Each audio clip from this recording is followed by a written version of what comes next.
Is anyone really surprised though? Fuck. Now, this story is amazing because let's just talk about the fact that the title, if I've ever seen a clickbaity title, oh, it's that. But I don't believe in clickbait. I think that's a really fucked up thing. So, unfortunately, this is a true story. This story starts by me visiting my sister at her college in the town of Fitchburg State. I went there basically just to hang out with her, and she was gonna take me to parties that night, and we ended up doing that. She brought me along to like some of like the sport houses, whatever, where people threw parties. I played Pong. I'm undefeated champion of Fitchburg State. No one ever beat me. I played like 7 games. No one could ever beat me, no matter who I had as my partner, because that kept rotating out every game. I would have a new partner of someone who wanted to play, and I never lost. So I'm just saying, step up your game, Fitchburg. And the night was really fun, whatever. And we went back to her apartment that she had, and she shared this apartment with another girl.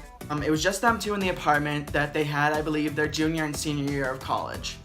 And when they got the apartment, they were like best friends, like obviously, like that's why you move in with people. And you know, I personally loved this girl. I thought she was like really fun, and you know, she was a great friend to my sister, and you know, I didn't really think much of her.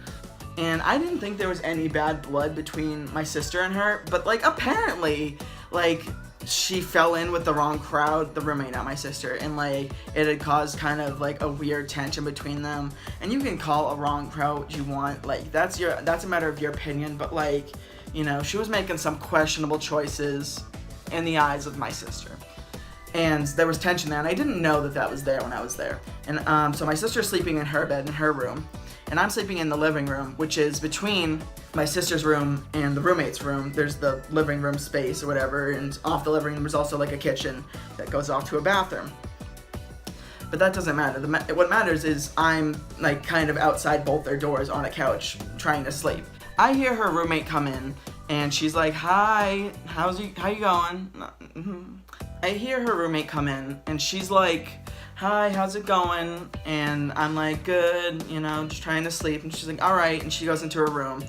And, you know, it was a completely normal interaction. I didn't think anything about it, and I just literally passed right out on that couch after that. And I woke up the next morning. My sister drove me to the train station so I could get on my train to go back to Boston, so I could go back to my own college, because this was during the school year, obviously. You know, I get home, it's fine, nothing's the matter, and I think it's the next day that my sister texts me, and she's like, "Yo, like, just a heads up, like, my roommate's laptop is missing, and she can't seem to find it, and she thinks someone might have stole it, and so she's really accusing you of stealing it, saying that you took it because the laptop, she remembered it being on the couch that I slept on, or whatever, despite the fact that there was no fucking laptop on that couch when I laid down." So I don't know what she was smoking. Well, I know what she was smoking, but like, I didn't think she was like that in that state of mind. And so this bitch is accusing me of stealing her laptop. Her roommate's brother, who just came by for one visit, and, you know, who has never stayed in the apartment before, and suddenly her laptop goes missing. Given on paper, that looks bad, but this is a girl who has known me. She has hung out with me and my sister, like, at our house, in this room that I'm in right now, like, multiple times, to the point where, like, I know what she's really like, and she knows what I'm really like. She knows I would never do something like that. Why would I steal a laptop? What would I fucking do with it? I'm not on some black market where I'm gonna sell it. I don't know what the fuck she's thinking. But, like, it hurt my feelings that she was like, "Oh, he probably stole it." I'm like, bitch, get off of that high drug horse you've been living on. That did not make any sense. I was hurt that she just, like, thought that about me. And it's like, and just to have someone who was close to you and your family, and, you know, was a part of someone in your family's life for, you know, a really good portion of time, someone you thought you could trust, just comes out and starts accusing you to your sister and just saying all this negative stuff about you, how, you know, it's the only person who could have stolen it was your brother, yada yada yada, it's where he was sleeping, you know, there was time, I didn't wake up in the morning to see him off, he could have just taken it then and pushed it into his backpack, and you wouldn't have known. And it's shit she was saying like that to my sister that, you know, made my sister do what any good sister does, and, you know, shout out to her for doing this. She fucking was like getting up in her roommate's face, being like, fuck you think my brother would ever do that? Are you fucking kidding me? And just like telling her that like that's such a shitty thing for her to do and that she couldn't believe that she would do that. Like, it was like the major split between these two. That was like the final straw. Like, there was a package of straws at the beginning, and this bitch started plucking out one by one. She got the last one. She got nothing else to sip on her Diet Coke with. I don't know what the fuck she's gonna do. Last straw, gone.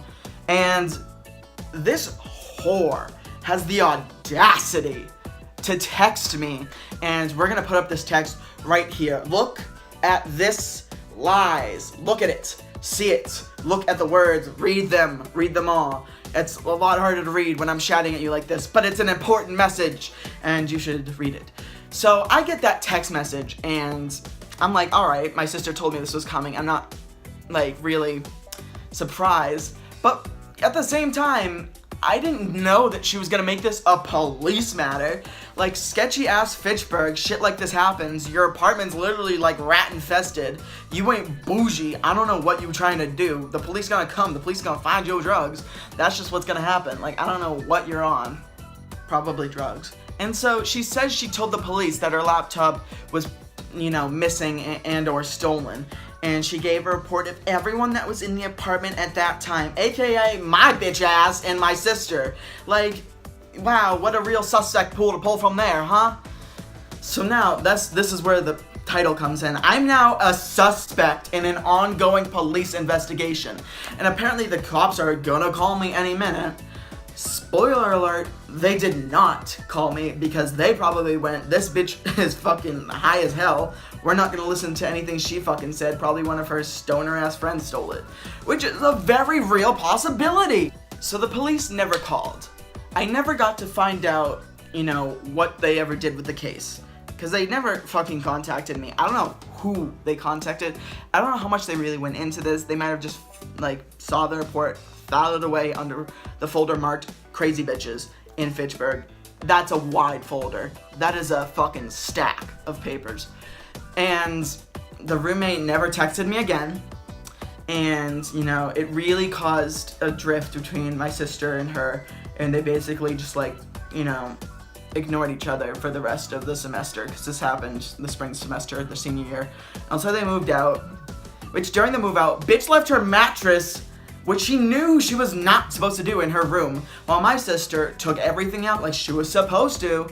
And just, like, what a dick fucking move. And refused to pay the fucking utility bills that her and my sister were in debt for. Like, are you fucking kidding me? You're gonna be out here being a big old bitch and then not pay your bills and still claim that you're being the bigger person, that you're being the person that is right in this situation, but you gonna act like a petty ass hoe? I don't think so. That is not how real life works. I would just like to know what happened to the laptop, and if the person who stole it, I want to get to know them. I want to get to know that person, and I want to thank them. I want to thank them for, you know, taking something away that a bitch clearly didn't deserve, because she ain't paying good enough attention to it. Backstabbers get what's coming. Karma's very real, which is why I'm gonna die at age 23, because I'm a terrible person. But I still don't steal shit. I hope you enjoyed this video. If you did, you can like it, you can comment, you can subscribe to me if you want to see really sparse uploads, if that's your cup of tea. The camera fell. This week's shoutout still goes to my dog Molly because she is still alive. I have proof. I hope to see you next week. See ya.